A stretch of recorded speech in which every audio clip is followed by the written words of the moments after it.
Laura Smets s'est exilée au Cap-Ferret. Un véritable havre de paix, loin du tumulte parisien, où elle profite pleinement de son rôle de mère.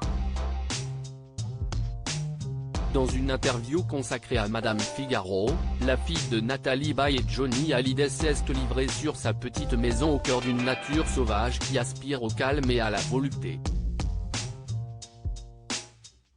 Zoom sur ce petit paradis dans lequel Laura Smets a pris racine. Entre les célébrités et le Cap-Ferret, s'y est une grande histoire d'amour. Destination phare prisée par les stars à l'instar de Guillaume Canet et Pascal Obispo, le Saint-Tropez de l'Atlantique est devenu le refuge de Laura Smets.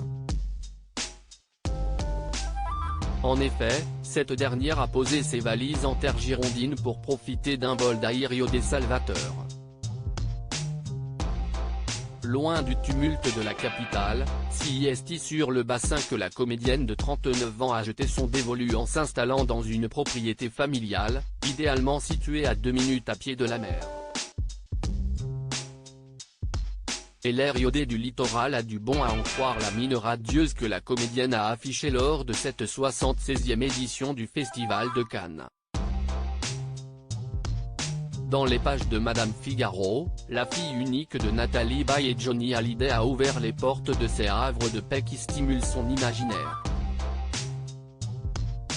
Building, vacarme assourdissant, pollution.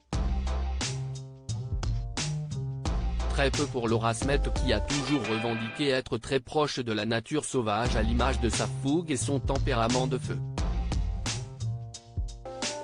Ce n'est donc nullement au hasard que la maman du petit Léo Jean Didier, fruit de son histoire d'amour avec Raphaël Lancret-Javal, s'est exilée au Cap-Ferret. S'y est d'ailleurs le lieu qu'elle avait choisi pour s'unir à l'entrepreneur.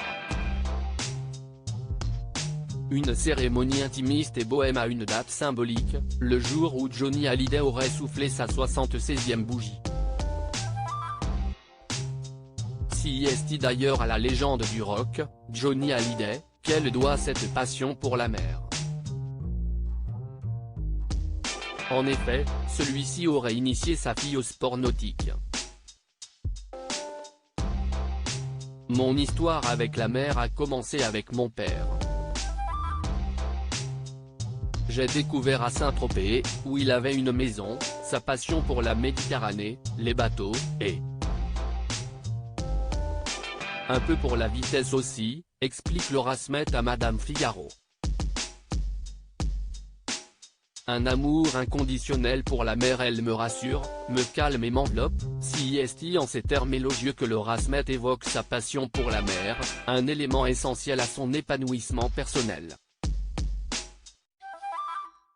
Un attachement qui date de son adolescence puisque s'y est à l'âge de 13 ans que cette grande sensible va tomber amoureuse de la presqu'île du Cap-Ferret. Je suis tombé sous le charme du Cap-Ferret et de la famille de Benoît Barterotte, un styliste et homme d'affaires qui œuvre pour la protection du littoral.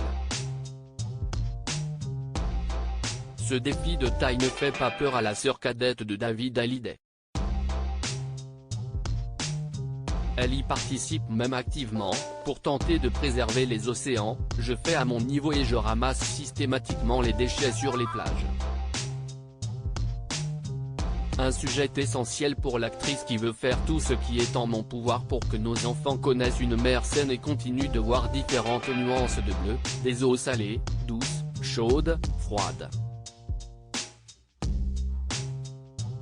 Une conscience écologique qu'elle souhaite éveiller à son jeune fils.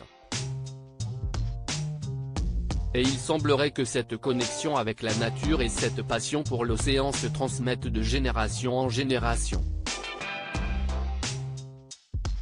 En témoigne cette confidence de la réalisatrice qui ne se lasse jamais d'observer sa progéniture, comme un poison dans l'eau dans cet environnement revigorant. Je me dis que s'y est une vraie source de bien-être, conclut-elle. Preuve que les petits bonheurs simples sont les meilleurs, une vraie leçon de vie donnée par Laura Smets qui se régénère au grand air. Retrouvez l'intégralité de l'interview de Laura Smet dans le numéro du 26 mai 2023 de Madame Figaro.